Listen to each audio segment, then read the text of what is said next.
자, 안녕하세요. 반갑습니다. 주식챔피언 멘토 김도우입니다. 주챔쇼 플러스 상담 시작하도록 하겠습니다.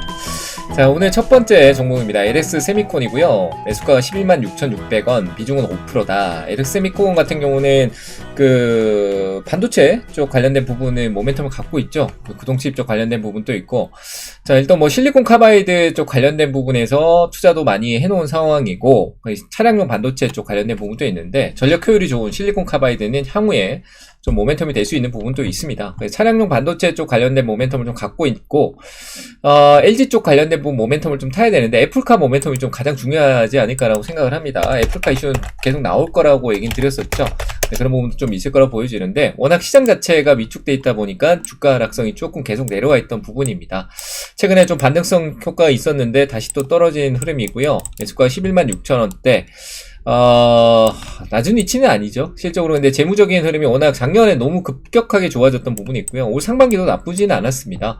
그래서 뭐 효율성이 떨어진다는 부분은 없지만 시장에 따라서는 조금 더 내려갈 수 있는 부분도 분명히 존재한다. 그래서 제가 이 구간 우리 한번 공부해 볼 수 있는 부분일 수 있는데, 4시 구간 자꾸 얘기하잖아요. 요 구간이 보면은 떨어지는 하락 초입성 느낌이 좀 들잖아요. 그죠? 추세가 저점을 높이면서 올라가던 흐름이었는데 그걸 무너뜨리는 흐름이 딱 나타나면서 뒤집어 보면은 4시 구간이거든요. 요런 4시 구간 형태가 나타났던 구간일 수 있다라고도 볼 수 있을 것 같습니다. 그래서 하락이 시작된 구간이다라고 볼 수 있는 구간이고요. 그럼 저항성이 굉장히 높게 형성돼 있을 거거든요. 그 가격이 지금 매수가예요. 매수가죠. 매수가 116,000원대 정도 매수가 부분이잖아요. 팔아야겠죠. 그래서 반등 효과 나타나면 팔아야 되고, 5%니까 떨어지면 더 사는 전략이 맞을 것 같습니다. 역시 분명히 내려오면 또 다른 국면으로 돌아나가는 국면이 또 생길 거니까요. 좀 더 떨어지면 추가 매수 가능하고, 지금은 추가 매수 없이 올라오면 매수까지 정리했다가 추후에 새로운 모멘텀을 다시 접근하는 게 좋을 것 같습니다. 그래서 더 떨어지지 않고 오를 경우에는 매수가 매도고요. 내려올 경우에는 추가 매수는 좀 더 하단 한 8만원대 아래쪽에서 추가 매수도 가능해 보이는 영역이다. 이 정도만 얘기 드리도록 하겠습니다. 자, 다음 종목도 볼까요? 다음 종목은 맥쿼리 인프라입니다. 인프라 투자는 그 기업이다라고 보시면 되겠죠. 뭐 펀드성 보시면 될 것 같은데, 자, 일단은 최근 있으면 방어주의 왕이다라고 얘기를 하고 있는데, 최근에 변동성이 너무 커요. 이 회사가 원래 변동성이 없거든요.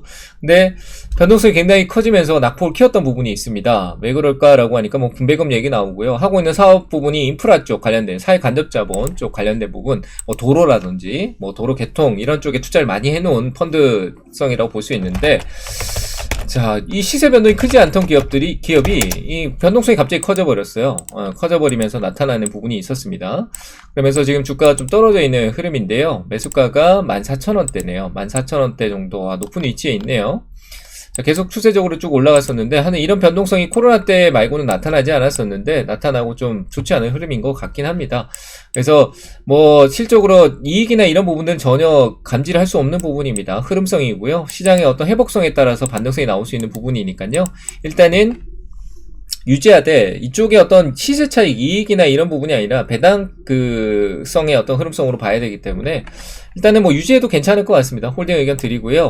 반등성 나오면은 나는 시세적인 어떤 이익을 바라보고 있었다라는 측면이다라면은 종목 교체하는 게 맞겠죠. 그래서 매수가 부분까지 올지는 저도 확인할 수 없는 부분입니다. 인프라에 대한 부분 내용성 분명히 존재를 하겠지만 어느 정도는 정리가 필요한 부분이지 않을까라고 생각을 합니다. 그래서 올라오면은 저는 정리하는 쪽으로 의견을 드리도록 하겠습니다. 정리하고요. 가격적인 매력은 더 아래쪽을 보는 게 어떨까라고 생각해 봅니다. 이거는 뭐 분석의 의미가 그렇게 크지 않다라고 솔직히 얘기를 드리겠습니다. 그래서 올라오면 정리하는 쪽으로 의견 드리겠습니다. 자, 다음 종목 보겠습니다. 현대제철입니다. 41,500원, 비중 40%. 비중이 좀 있네요. 현대제철, 포스코도 안 좋은 상황인데, 현대제철 노조 파업 얘기가 나오고 있습니다. 매수가는 그렇게 높지 않네요. 높지 않지만 철강 쪽 작년에 어떤 그 가격이나 이런 부분 전체적으로 좋은 요소는 있었고, 산업적으로도 전기차 시장부터 해서 조선 쪽의 사이클이 저는 지금 안 좋다 오늘 좀 괜찮았었는데, 좋다 안 좋다를 떠나서 괜찮을 거라고 보고 있는 입장에서 저는 철강 쪽도 나쁘진 않을 것이다 라고 생각을 합니다. 그래서 일단은 유지하는 건 괜찮을 것 같아요. 다만 이제 목표가를 좀 낮춰서 올라오면은 매도할 수 있는 전략을 4만원 초반대에서 좀 전략을 가져가 보는 게 게 좋을 것 같습니다. 그래서 역시 반등시 현금성을 좀 확보하는 게 좋다. 40%나 들고 가만히 있는 쪽보다는 올라오면 현금성 좀 비중을 확 줄였다가 다운되는, 그러니까 오르고 내릴 때 계속 들고 가는 게 아니라 오를 때 내 매수가 조금은 줄였다가 또 내릴 수 있으니까 내리면 다시 또 그 비중을 늘리면 되잖아요. 그러니까 사고 팔고 하면서 비중만 늘리는 게 아니라 비중을 늘렸다 줄이면서 단가도 조절하는 그런 걸 조금 하셔야 돼요. 하셔야 된다라고 얘기 드리고요. 올라오면 좀 일단 비중을 확 축소하는 쪽으로 의견을 드리도록 하겠습니다. 반등 가능할 것 같으니까요. 홀딩 의견 드리도록 하겠습니다. 다음 종목 볼게요. 유바이오 로직스입니다.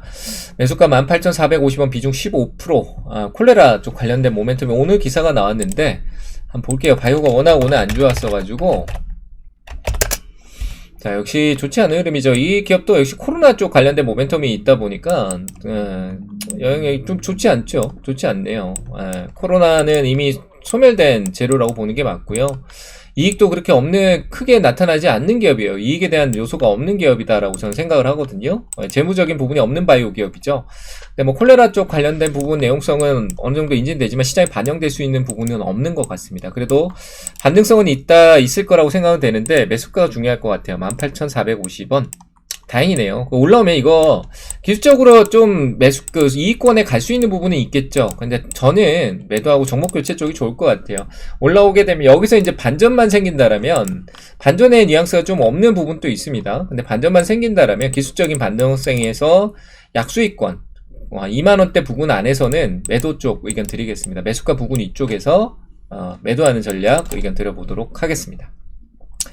자, 다음 종목 보겠습니다. 유한양행입니다. 66,000원. 오늘 바이오가 좀 있네요. 유한양행. 자, 유한양행 큰 변동성 없죠? 계속 그럴 것 같습니다. 계속 변동성 없고, 꺾이게 되면은 그래도 크게 꺾이진 않을 것 같고요. 한 8, 9%대 정도 하락을 할 수 있겠지만 다시 회복할 여력은 있을 거라고 보고요.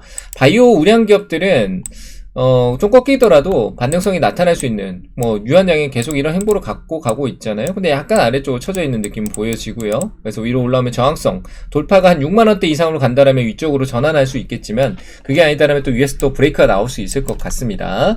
자, 매수가가 66,000원인데, 그럼 결국 저항이죠. 넘어가야 가는 거죠. 그래서, 일단은 비중이 30%. 늘리기 좀 어렵네요. 우리 올라오면 좀 줄이세요. 줄이는 쪽으로 의견 드리겠습니다. 6만원 이쪽에서 비중을 좀 줄였다가, 역시 똑같은 맥락입니다. 떨어질 때 다시 늘려도 되니까 그 약손실을 두려워하지 마시고요. 좀 줄였다가 다시 늘릴 수 있는 전략이 맞을 것 같아요. 일단은 기업 자체에 큰 문제성 없고, 재무적인 부분 또 감소는 했지만 그래도 거기에 따른 주가의 어떤 흐름성이 옆으로 가고 있다가 이슈가 되면은 또 한번 오를 수 있고요. 바이오 지금 좋지 않다라고 하더라도 충분히 반등성 나올 수 있는 재료적인 부분들은 하반기, 연말이나 초쯤에 나타날 수 있다고 봅니다. 그래서 홀딩 의견 드려보도록 하겠습니다. 홀딩하세요. 자, 다음 종목입니다. 세종메디칼. 이거는 좀 아니죠. 6,880원, 비중 30%. 자, 이거는 재료가 소멸된 거고요. 굉장히 위험한 리스크를 안고 있는 기업 중에 하나다라고 봅니다. 자회사 제넨셀 모멘텀 가지고 많이 올랐었는데, 실적으로 피인수설 얘기가 나왔는데, 좋지 않은 인수설입니다. 제 생각에는요. 왜냐면, 그 인수에 대한 어떤 흐름성 자체가 원활하지 않다라는 거는, 인수 자체에 연결되어 있는, 지분 구조라던가, 그럼 내용 자체, 이런 게 약간 조금 뭔가, 안전성이 떨어진다는 거죠. 뭔가 명확하게 어떻게 설명을 드려야 될지 모르겠습니다만, 가벼운 중소형 주주, 굉장히 가벼운 중소형 주주잖아요. 근데 실체도 조금 약하고 없는 형태죠. 그런 부분에서, 그러니까 기업을 제넨셀이라는 타이틀 하나, 코로나 치료제 관련된 그 타이틀 하나로 한번 어떻게 해보려고 하는 거 아닌가라는 생각하는데, 코로나 지금 많이 감소하고 있고, 그리고 그런 인수설에 대한 부분들이 점점 사그러들고 있는 부분들. 그러니까 소문만 무성한 거예요. 소문만 많고 그 소문대로 이루어지지 않는 부분에서 결국 당하는 건 투자자예요. 그래서 이 기업은 리스크가 굉장히 커 보입니다. 그래서 보유 관점이 아니라 매도를 해야 될 관점으로 보고, 워낙 상한가하고 거래도 많이 출회됐던 부분이라 기술적 반등성 올라오면 6,000원 좀 안 되는 가격대에서라도 전 정리 의견 드려보도록 하겠습니다. 계속 가져가는 쪽은 좋지 않다라고 얘기 드리도록 하겠습니다. 매도 의견 드릴게요. 반등시 꼭 매도하는 쪽 생각해 보시길 바랍니다. 자, 이렇게 오늘 주챔쇼 플러스는 여기서 마치겠습니다. 감사합니다.